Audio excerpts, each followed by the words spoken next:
할렐루야, 반갑습니다. 2022년 5월 22일 주일입니다. 오늘도 주의 은혜 가득한 복된 주일 되시기 바랍니다. 함께할 찬송 94장입니다.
오늘 우리에게 주신 하나님의 말씀은 누가복음 2장 41절부터 47절입니다.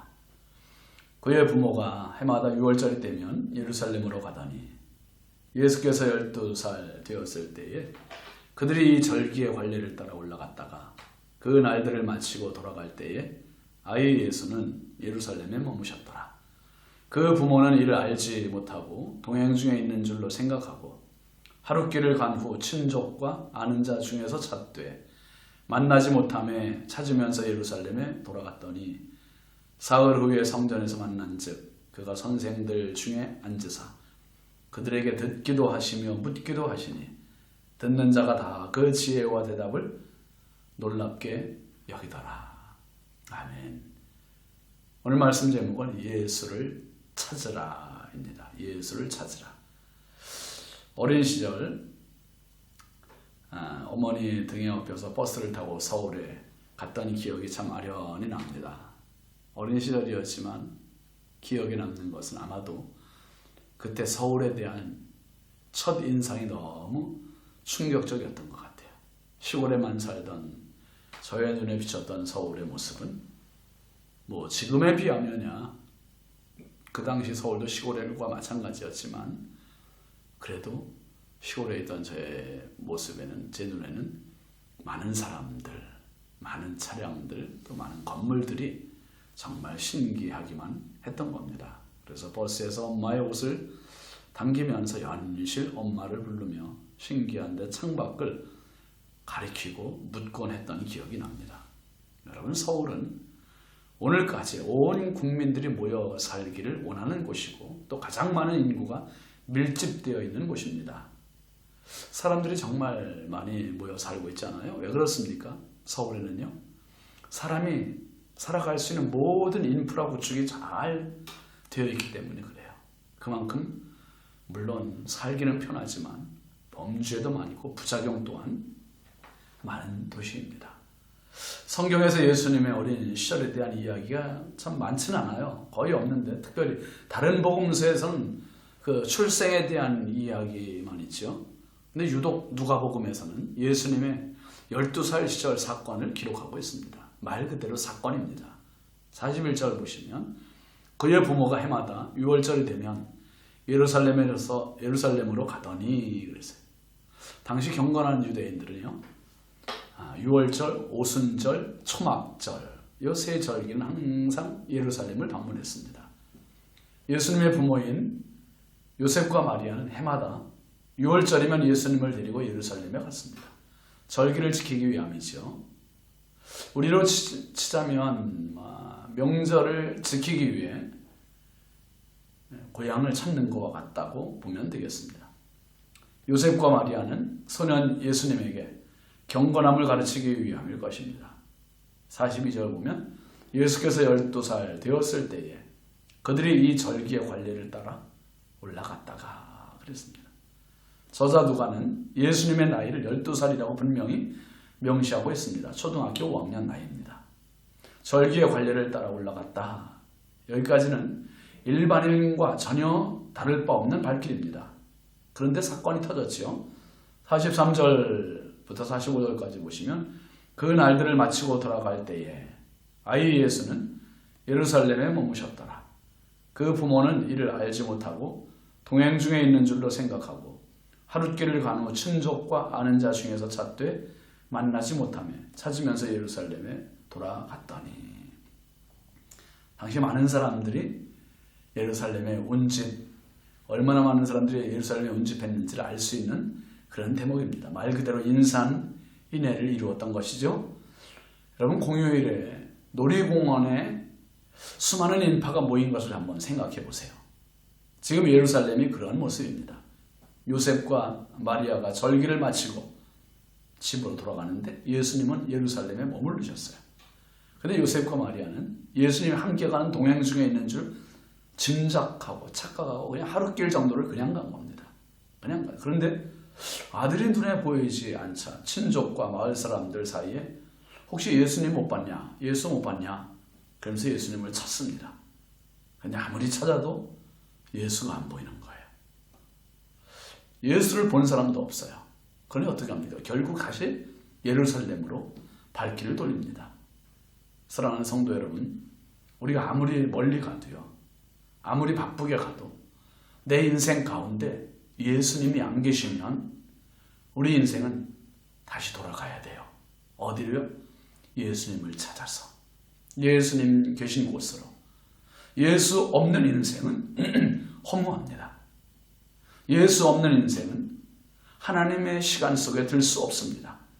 요셉과 마리아는 예수 없이 자기들끼리만 집으로 갈 수는 없습니다. 아무리 먼 길을 갔어도, 나사렛까지 다 갔다 할지라도 그들은 예루살렘으로 다시 와야 하는 겁니다. 어떻게든 아들을 찾아야 했습니다. 마찬가지로 우리도 영원한 집 천국에 가기 전까지는 반드시 예수님 찾아야 됩니다. 아멘이죠? 예수님 만나야 돼요. 예수님과 함께하는 생활 돼야 됩니다. 예수님 손을 잡아야 참 인생이 됩니다. 요셉과 마리아가 아들을 잃어버릴까봐 얼마나 당황하고 불안하며 지금 두려웠을까요?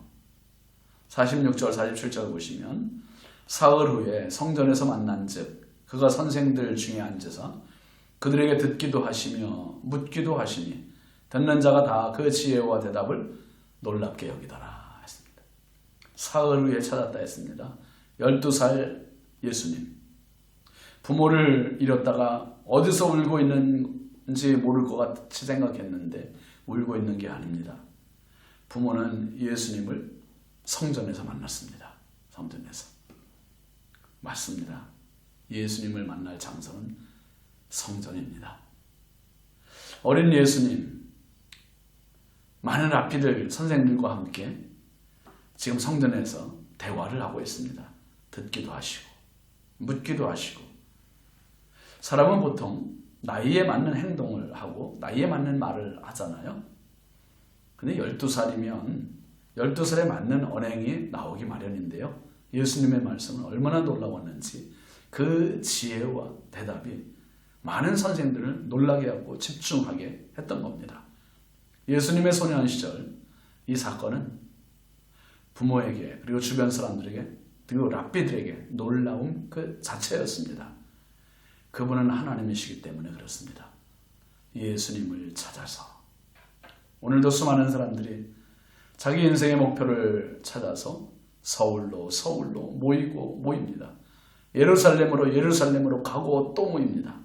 그러나 그 많은 사람들 사이에 예수를 잃어버리면 무슨 소용입니까? 예수님을 찾아야 해요. 예수님 만나야 합니다. 예수님은 인생의 일부분이 아니라 예수님은 인생의 전부입니다. 기도하겠습니다. 하나님 아버지, 아들 예수를 잃어버렸던 부모들처럼 어쩌면 수많은 인파 속에 우리가 이 세상 살면서 분주함 때문에 예수님을 놓치고 살고 있지는 않은지, 예수를 찾아갔던 마리아와 요셉처럼 하나님 잃어버린 예수님 찾아가게 하시고 만나게 하시고 다시 동행하는 저희들 되게 하여 주옵소서. 오늘도 주의 성령께서 저희들의 예배가 살아있는 예배 되게 하시고 성전에서 예수님을 만나는 축복의 예배가 되게 하옵소서. 예수님의 이름으로 축복하고 기도합니다. 아멘. 네, 오늘도 예배 성공하고 되시기 바랍니다.